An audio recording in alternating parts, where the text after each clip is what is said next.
Welcome to the NFL Pick'em Podcast with your host, Anthony Kruszka. Each episode, I will go through some of the highlights from the previous week's games and give an update on which homeroom has the highest number of correct picks. Now, let's kick this show off. Welcome. NFL Pick'em is back. This is week 8. Real quick, I'm going to run through the games, who won, who lost. So here we go. On Thursday, the Ravens beat the Buccaneers. And then for Sunday's games, we got the Broncos beating the Jaguars, Dolphins beating the Lions, the Falcons beating the Panthers, Vikings beating the Cardinals, Cowboys beating the Bears, Saints beating the Raiders, Eagles beating the Steelers, Patriots beating the Jets, Titans beating the Texans, Seahawks taking down the Giants, Commanders beating the Colts, 49ers beating the Rams, the Bills beating the Packers. And then for Monday night, we had the Browns-Bengals game, and the Browns won that one 32-13. So pretty much for this week, we're just going to go through the trade deadline. You know, that's kind of the big news for the week. I got Zane Dively back. You. Braden Vineyard here. How you doing? Also, Jimmy Fackelman is in the booth. He is in the room if he wants to join us. If not, it's all good. I'm coming, Kruszka. Don't worry. All right, here we go. So what do we think, boys? First off, we're going to talk about Robbie Anderson to the Cardinals. Not a huge one, but still something there. Good for him. Good for him for getting out of that sinking franchise. The Carolina Panthers are so sad. Yeah, they're an embarrassment. That's just about the only way I can put it. I mean, how do you score? They scored would have been game-winning touchdown last week. DJ Moore took his helmet off. That about sums up their season. But yeah, that's all I got to say about that trade, pretty much. Yeah, Panthers are definitely looking sad. I mean, you got PJ Walker, an XFL quarterback. Like that's your guy right now, and there's pretty much no one else. Like you got Baker and the rest of who else they got? They still have Sam Darnold, and they're both injured. So PJ Walker's stepping up, and it's just kind of PJ Walker. It's something. So what? Do you know what XFL team you played for, or no? You couldn't pay me money to I couldn't name one. I'll get on the Google machine real All quick. right. Work on that. We'll move on. Christian McCaffrey to the 49ers is probably the biggest trade. Oh, that's the headliner right there. Definitely for the offensive side of the ball. It's definitely the biggest trade here. That is a huge pickup for the 49ers, a team known for already being great at running the ball, and then you get like a top 3 running back in the league. I mean, what do you have last week? A passing touchdown. He caught a receiving touchdown, and he rushed for one. And he threw one. Yeah, so he's you said passing. Yeah, he's already paid dividends. This 49ers, I think, they are 1B and 1A with the Eagles in the NFC right now. I don't know. That's such a high-risk, high-reward trade because in order for that trade to pan out for them, he has to stay healthy. And Christian McCaffrey has a long history of doing his best to not stay healthy. Right, and with that being such a big problem, I don't know why they ditched Jeff Wilson to the Dolphins, I believe. So I don't know why they would do that when Christian McCaffrey has that history of injury. So I don't know. I figured they would hold on to him. What is like a backup or to split snaps or at least give him a break. But I don't know. So who was the 49ers other running back then? Did they? Elijah Mitchell, I believe. Yeah, and he's hurt. Yeah. So who's their other backup then? Just a mystery name. Yeah. Mystery man. So we'll see. So the Rocket, Christian McCaffrey, and good move for the Dolphins though, in my opinion. They got Jeff Wilson there. So. Yeah. What did the Dolphins give up? Because the Dolphins are, looking good. Better than. Yeah, I don't know. They traded for Bradley Chubb though as well at the deadline. Okay. They got him from the Broncos, who I cannot believe are selling at the deadline. I mean, this is a team that you had so much expectations coming in this season. You get a quarterback like Russell Wilson. What is he cooking? A raw hot dog and a bowl of cereal? I mean, come on, man. That team's been an embarrassment. There needs to be changes to the coaching staff, and Russ needs to stop being a cornball. That's about all I can say about the Broncos right now. Dolphins are looking like they can they're going to be a wild card team. They're not the Bills, but they'll be a wild card team. That's a good way to put it. Anybody who was wondering, PJ Walker played for the Houston Roughnecks before going to the NFL. I've never even heard of it. Tearing it up on the Carolina Panthers. All right. Love it. There's also, this is kind of off topic, but there's like this weird pipeline for 49ers running backs going to Miami. There's been 4 of them in the last like 5 years, and Jeff Wilson is just continuing that trend. Oh, Raheem Mostert too. That's Yeah, right. yeah. Mostert, and there were 2 before them. The last generation of running backs in the 49ers both ended up on Miami. Forgot about that. Yeah, I don't know. Maybe they got something going on there. 49ers and Dolphins are exclusive trade partners, I guess, for running backs. I don't know. But yeah, Dolphins, they're doing a good job. Like whoever, I don't know who the GM is, but they're doing a good job. I mean, they flipped some picks for who, like they got Tyreek and they got Waddle out of some picks, and they just got Bradley Chubb too. So I mean, you look at that's an analytical club right there. I mean, look at their head coach. Does he look like he's played a snap of football in his life? He looks like me. I mean, he's tiny dude, but he's smart. He's analytical. They're going to be a team for the future. I mean, it's this new wave in sports, all the fancy new stats, the ballpark cameras and stuff like that. I mean, we're seeing a whole new wave, and it's looking up in Miami. all right, I'll move on to another running back. James Robinson was sent to the Jets. He previously played for the Jacksonville Jaguars. With ETN getting a bigger role here. Now, I mean, what I don't did the Jaguars get out of that? I think they only got, I want to say, a 6th and a 7th round. See, Yeah. and that just seems like That's a so fleece little. right there. Like- For James Robinson, I mean, I like this trade for the Jets. He's Yeah, probably going to be a year absolutely. rental because Brees Hall will come back next year. They'll see how he plays.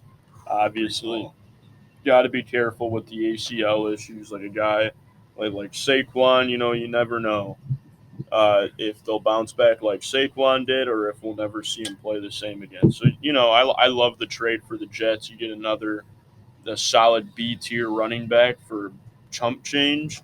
No, That's and a great trade. And it makes so much sense because when was the last time the Jets have been good? Their running back goes down. They're having a good season. They need to reintroduce a winning culture to the New York Jets, and this year's the year to do it. So I'm glad they made a move for James Robinson. And they got him for nothing, too. It's They up got to him Zach for Wilson I mean, at this point. It's kind of almost a no-brainer for the Jets. Too. Exactly. Yeah, it really is up to Zach Wilson though, because their offense is going to struggle without Brees Hall, and James Robinson isn't the same type of player. I feel like Brees Hall is more of a speed back, and like James Robinson just like power back, kind of like a Leonard Fournette. It's just like Lenny. yeah. So I don't know. It's different, but so we'll see. Lenny had a really bad week last. But good for the Jets though, About it. making some yeah. moves. Then we got the Lions. They dished T.J. Hawkinson to the Vikings for a couple picks. I'm not too mad at it, to be honest. I honestly think it's a good move. It's a good move for both teams. The Vikings have been needing a tight end, and then you get another. Now you have 3 great receiving options. You have Jefferson, Thielen, and Hawk now. Yeah. So I mean, and then that adds to the run game. Dalvin Cook will improve. It's looking good for the Vikings. I think they could win the NFC North at this rate. They're going at now. Well, the NFC North is such a weak division as is. I think they're looking way past that. I think they know they're going to win the division, and they're trying to make a run in the NFC title game and maybe go get a Super Bowl, which nobody really expected out of the Vikings at the beginning of the year. You got to be aware of second half of the season, Aaron Rodgers, though. I mean, that is one of the best players of all time. We'll see if he comes out again, but at the rate we're moving at right now, it's the Vikings division to lose. Well, yeah, until he hits the playoffs, at least. Right? Yeah. Then we got Chase Claypool. The Steelers sent him to the Bears. I don't know. As a Steelers fan, I'm not even mad about this trade. I like Claypool, but man, is he a diva. I mean, he drank straight from the same water Juju drank from. I mean, they are the same breed. And Claypool's not the player that Juju or AB was. So, in my opinion, I like the trade. You get a second round out of this guy. I mean, thank Chicago. That'll be a nice offensive lineman in the draft next year. Yeah, I mean, we fleeced him, in my opinion. Claypool's mid. So, I mean, I'll take it.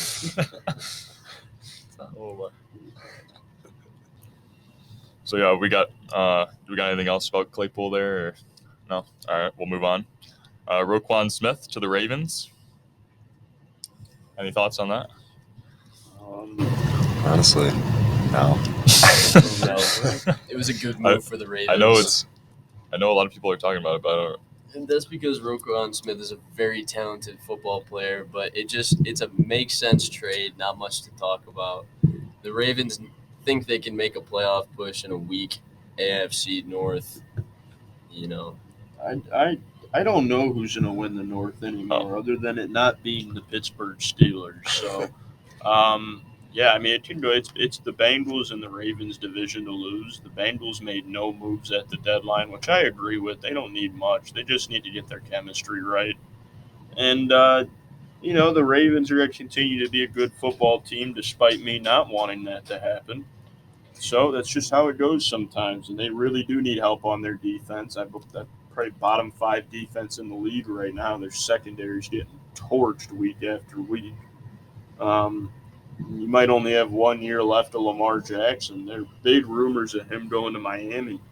Really? Oh, yeah. Where's Tua going to go then? They're saying big swap. Tua goes to Baltimore and Lamar goes to Miami. I would love to see that. Signs a super mega, and that's what will happen. Dang. That would be awesome. Both teams will improve because the Ravens don't have a scheme meant for a running quarterback. They have a lot of receivers that are quick, but they're not bully receivers. And Lamar Jackson doesn't pass the ball 40 yards downfield. If he does pass the ball, he's got a good arm on him, don't get me wrong, but he doesn't extend it. You're not going to see him throwing these Josh Allen bombs. You're going to see him throwing these slants, and he doesn't have the receivers for that. So do you think we're going to start to see the Ravens almost like do a little rebuild if they're taking in this younger quarterback? I don't think they'll do a rebuild. They don't need to do a rebuild. They have a great team right now. With their defense, at least. I don't know. Well, you get a guy like Roquan It just seems Smith. weird. You have that young kid you drafted last year from Notre Dame. I can't remember his name off the top of my head, but he's really good. He's played almost like a corner this year. That's how bad their secondary is. He's had to basically play like a corner in the secondary.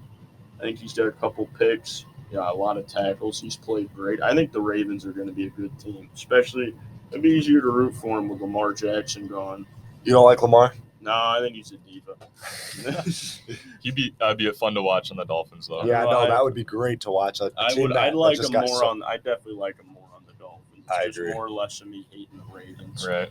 Seeing them in Miami would be pretty cool. Miami needs to win. Yeah, and I think that would help them out a lot. Yeah, as long as the Patriots aren't winning that division, I could care less. Having a little more experienced quarterback for Miami would be huge. You have Lamar Jackson, Tyreek Hill, and Jalen Waddle in the same offense. You're scoring 40 a game. It's like a Madden Ultimate Team. You are scoring 40 a game.